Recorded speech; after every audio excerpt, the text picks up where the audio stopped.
Salut à tous, c'est Sully Perfecten, j'espère que vous allez bien.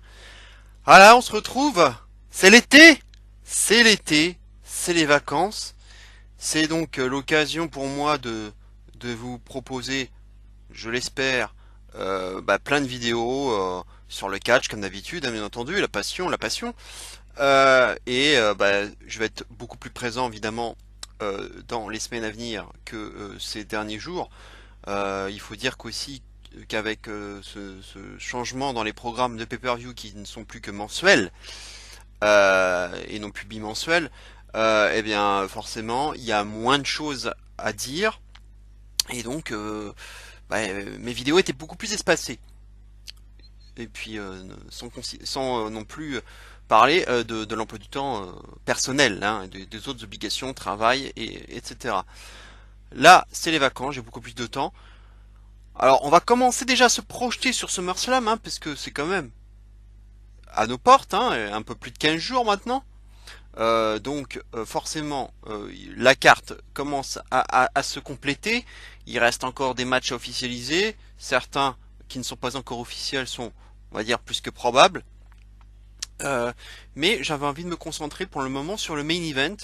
En tout cas, ce qui est bien parti pour l'être, c'est bien sûr tout ce qui tourne autour du titre universel, puisque on est quand même dans une situation qui n'est pas si courante que ça, puisque à l'heure actuelle, nous avons tout de même, si on fait le comptage, à l'issue de SummerSlam, on a potentiellement donc 4 lutteurs qui sont susceptibles de sortir de SummerSlam avec le titre de champion universel.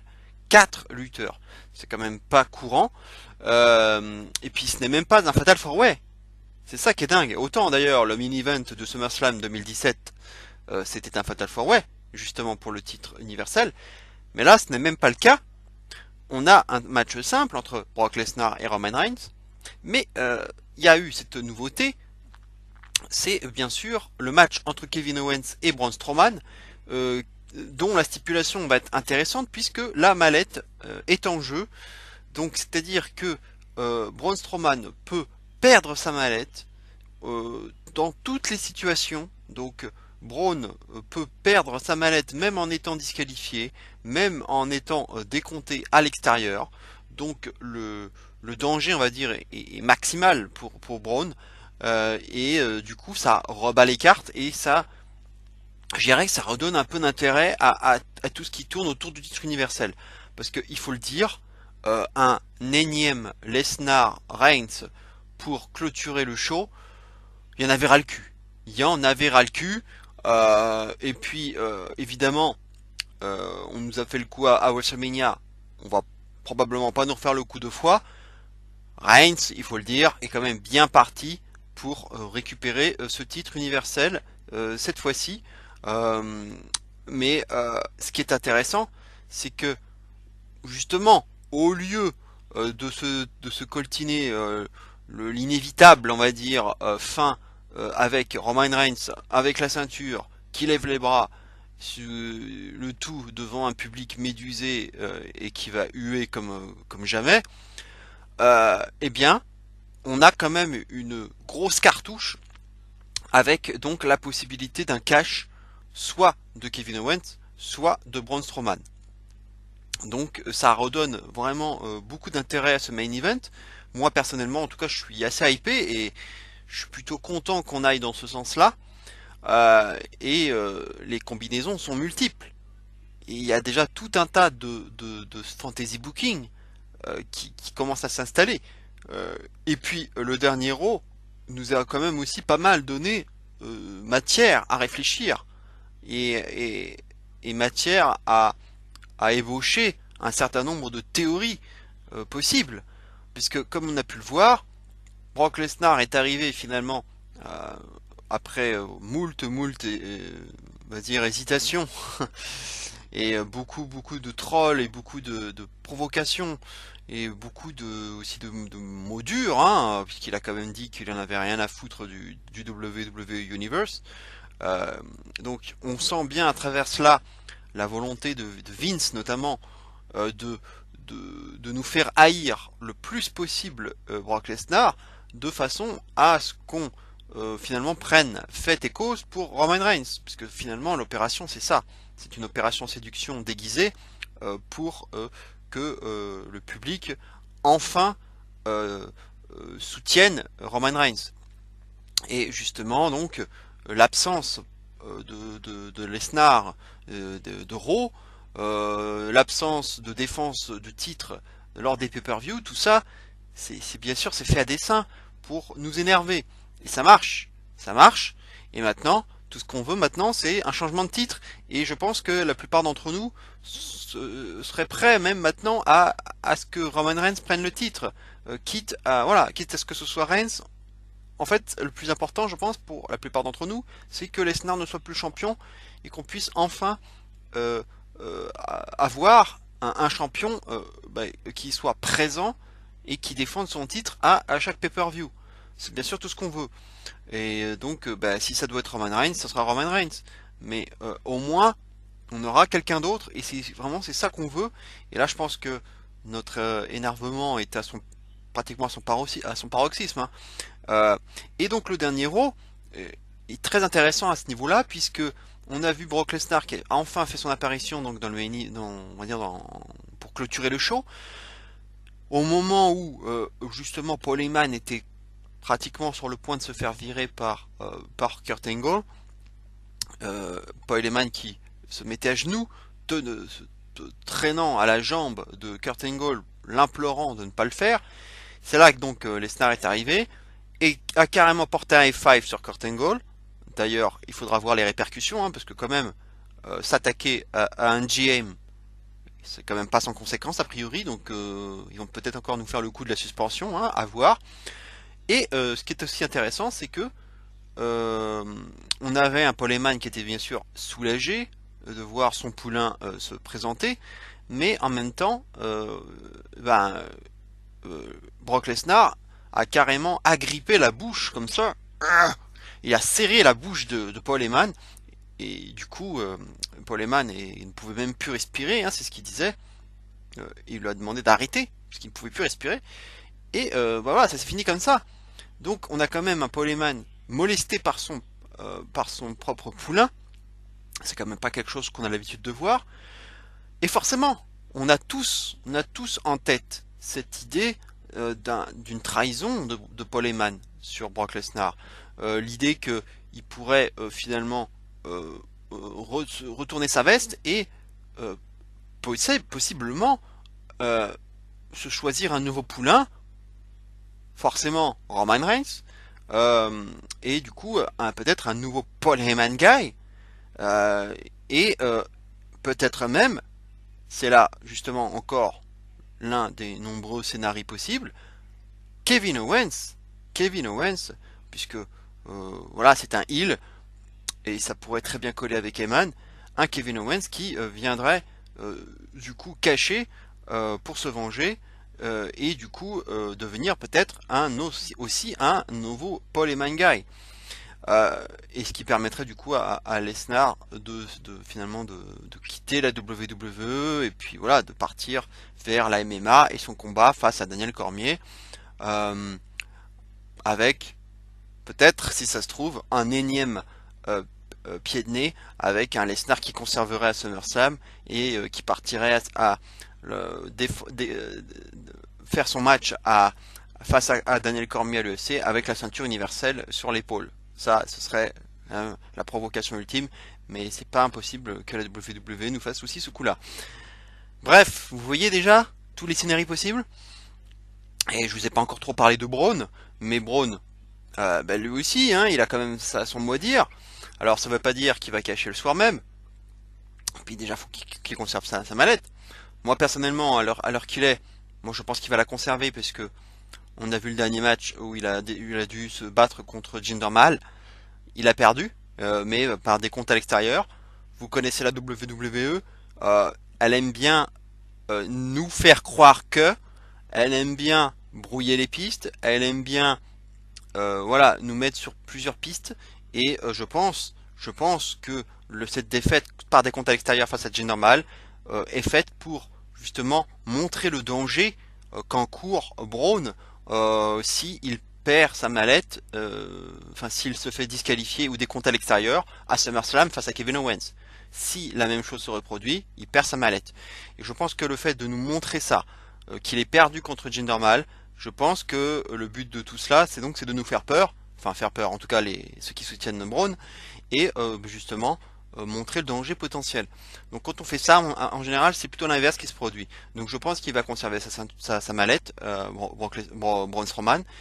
Et alors, reste à savoir s'il va cacher le soir même, ou le lendemain à Raw, hein, parce que ça peut être aussi le lendemain à Raw, ou plus tard, tout simplement. Et puis, c'est quand même un face, Braun. Autant qu'un heel qui détient la mallette cache en opportuniste, c'est quand même pas une surprise, c'est ce qui arrive pratiquement tout le temps. Mais autant quand c'est un face qui a la mallette, on est un peu plus tenté de dire qu'il ne va pas la jouer opportuniste ou gros bâtard qui va essayer de ramasser les miettes.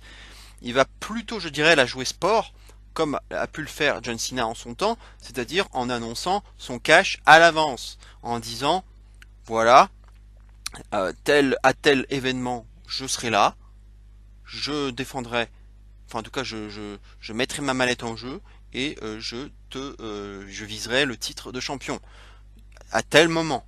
Bref, il la jouera loyal et je pense qu'il va plutôt le faire comme ça, puisque la joue opportuniste, c'est pas trop le style de la maison. Et puis pourquoi Braun quoi? Braun, il peut détruire n'importe qui, n'importe qui. Il n'a pas besoin, il a pas besoin de ramasser les miettes et d'aller récupérer, on va dire un corps sans vie euh, et pour cacher et puis couvrir son adversaire. C'est pas à mon avis le style de la maison. Et puis c'est pas très babyface de faire ça. Donc je pense pas qu'il le fera. Voilà, reste à savoir s'il va le faire à SummerSlam le lendemain ou plus tard.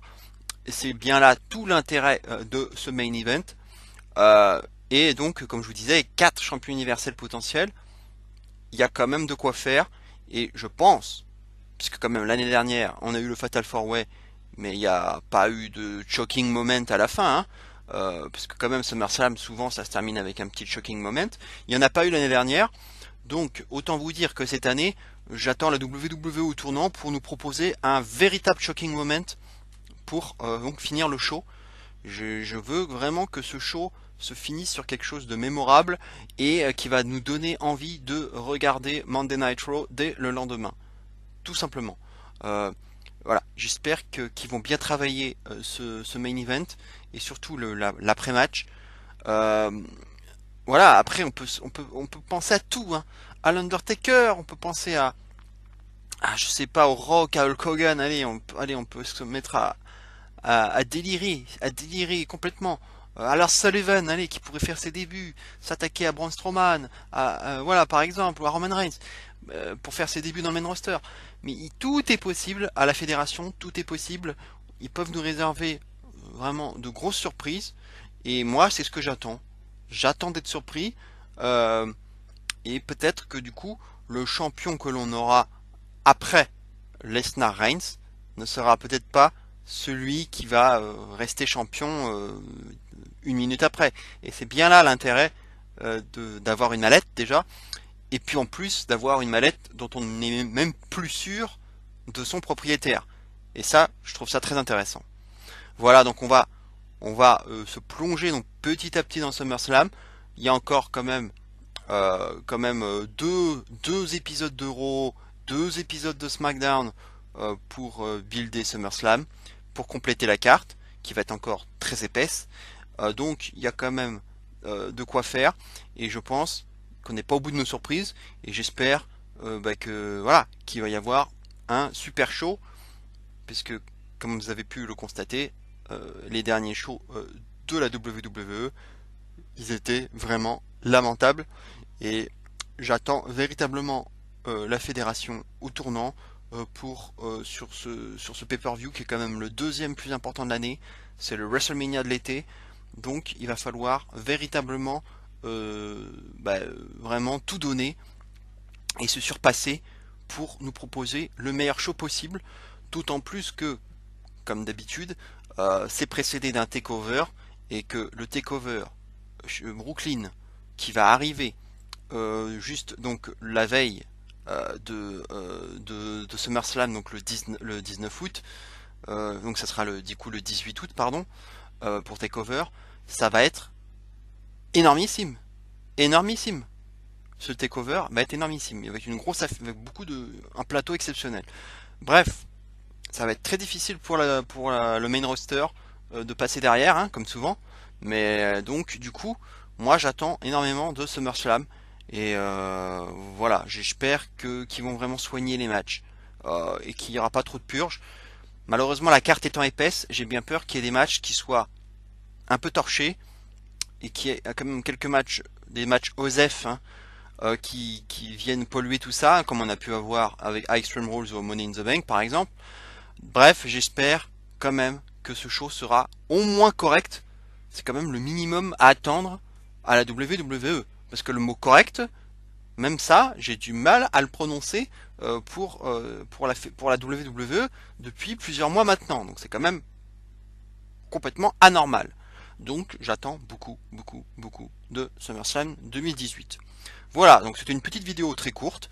On va en faire d'autres, hein, bien entendu. N'oubliez surtout pas, un rappel, hein, likez, likez, likez, et surtout abonnez-vous, puisque je suis toujours à la recherche de mon 100e abonné. On en est à 99. Donc bien entendu, mon but cet été, ce sera d'avoir le 100e et de continuer à progresser et à faire des petits.